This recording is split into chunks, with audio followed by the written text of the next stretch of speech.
একটি যুদ্ধ কিভাবে হাজার হাজার কিলোমিটার দূরের মানুষের ব্যাংক অ্যাকাউন্ট, শেয়ার বাজার, জ্বালানির দাম, এমনকি দৈনন্দিন জীবনও বদলে দিতে পারে।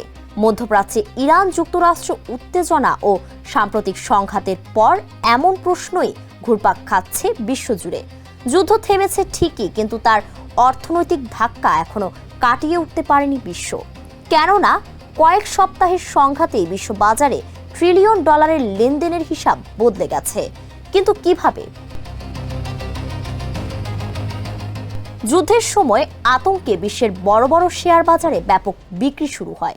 মার্কিন প্রযুক্তি খাত থেকে শুরু করে ইউরোপীয় শিল্প কোম্পানিগুলোর শেয়ারে বড় ধস নামে। কয়েকদিনের ব্যবধানে বিশ্ব শেয়ার বাজার থেকে শত শত বিলিয়ন ডলার উধাও হয়ে যায়। অর্থনীতিবিদদের মতে এই সময় বিনিয়োগকারীদের অনিশ্চয়তা এতটাই বেড়ে যায় যে তারা ঝুঁকিপূর্ণ সম্পদ ছেড়ে স্বর্ণ, তেল ও সরকারি বন্ডের মতো নিরাপদ সম্পদে ঝুঁকে পড়েন। সংঘাত থেমে যাওয়ার পর আবার উল্টো চিত্র দেখা যায়। কোথাও সূচক হঠাৎ বেড়ে যায়, আবার কোথাও মুহূর্তেই কোটি কোটি ডলার হারান বিনিয়োগকারীরা। বিশেষ করে যুদ্ধের সময় যারা আতঙ্কে শেয়ার বাজার থেকে টাকা তুলে স্বর্ণ, তেল ও তথাকথিত নিরাপদ সম্পদে বিনিয়োগ করেছিলেন, যুদ্ধবিরতির পর তারাই সবচেয়ে বড় ধাক্কা খেয়েছেন। কারণ যুদ্ধের সময় তেলের দাম বাড়বে এই আশঙ্কায় আন্তর্জাতিক বাজারে স্বর্ণ ও জ্বালানির দাম অস্বাভাবিকভাবে বেড়ে গিয়েছিল। তখন অনেকে রেকর্ড দামে স্বর্ণ কিনেছিলেন। কিন্তু যুদ্ধবিরতির পর পরিস্থিতি কিছুটা শান্ত হতেই আন্তর্জাতিক বাজারে তেলের দাম দ্রুত কমতে শুরু করে।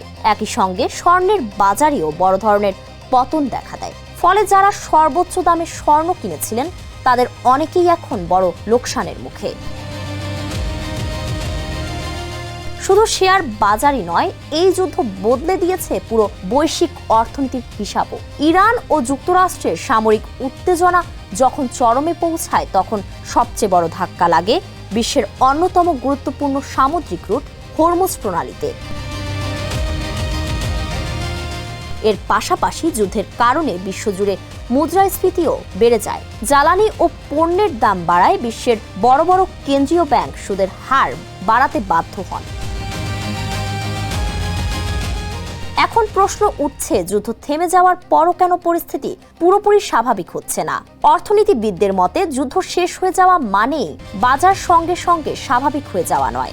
কারণ যুদ্ধের সময় সরবরাহ ব্যবস্থা ভেঙে যায়, তেলবাহী জাহাজ চলাচলে বিলম্ব হয়, বিমা খরচ বেড়ে যায় এবং আন্তর্জাতিক ব্যবসায় অনিশ্চয়তা তৈরি হয়। ফলে যুদ্ধ শেষ হলেও সেই চাপ অনেকদিন পর্যন্ত অর্থনীতির ওপর থেকে যায়। বিশেষজ্ঞরা বলছেন, মধ্যপ্রাচ্যের এই সংঘাত আবারও প্রমাণ করেছে একটি যুদ্ধ শুধু যুদ্ধক্ষেত্রেই সীমাবদ্ধ থাকে না। এর প্রভাব ছড়িয়ে পড়ে তেলের বাজার, শেয়ার বাজার, খাদ্যপণ্য, পরিবহন খরচ, এমনকি সাধারণ মানুষের চাকরি ও জীবনযাত্রাতেও।